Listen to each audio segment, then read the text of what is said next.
में subject, verb और object को पता करने का एक आसान तरीका। सब्जेक्ट, वर्ब और ऑब्जेक्ट से मिलकर एक वाक्य बनता है। तो सब्जेक्ट यानी कि कर्ता, वाक्य में जो काम करता है वह सब्जेक्ट कहलाता है। जैसे राहुल पत्र लिख रहा है, इस क्रिया में काम करने वाला राहुल है, तो कर्ता जो है वह राहुल हुआ। फिर आता है वर्ब यानी कि क्रिया, वाक्य में सब्जेक्ट के द्वारा यानी कर्ता के द्वारा जो काम किया जाता है वह वर्ब कहलाती है। जैसे राहुल के द्वारा लिखने का काम किया जा रहा है, अर्थात लिखना इसकी वर्ब है। फिर आता है ऑब्जेक्ट यानी कि कर्म। यह दो प्रकार के होते हैं, पहला होता है डायरेक्ट ऑब्जेक्ट, दूसरा होता है इनडायरेक्ट ऑब्जेक्ट।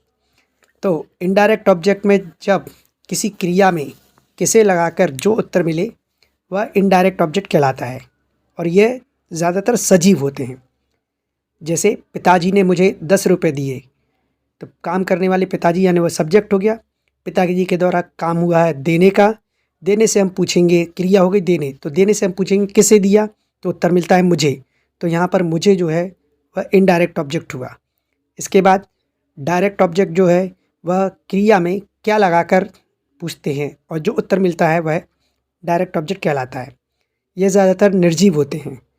जैसे अध्यापक ने विद्यार्थी को अंग्रेज़ी पढ़ाई, तो इसमें काम करने वाले अध्यापक हैं और अध्यापक के द्वारा जो काम किया जा रहा है वो पढ़ाई है। तो अध्यापक कर्ता हो गए और पढ़ाई क्रिया हो गई। अब क्रिया में हम क्या लगाकर पूछेंगे तो हमें उत्तर मिलता है अंग्रेज़ी पढ़ा रहे। तो अंग्रेज़ी यहाँ पर डायरेक्ट ऑब्जेक्ट है क्योंकि अंग्रेज़ी निर्जीव है। इस प्रकार मैं आपको अन्य जानकारी और देता रहूँगा। मेरे चैनल को सब्सक्राइब कीजिए। धन्यवाद।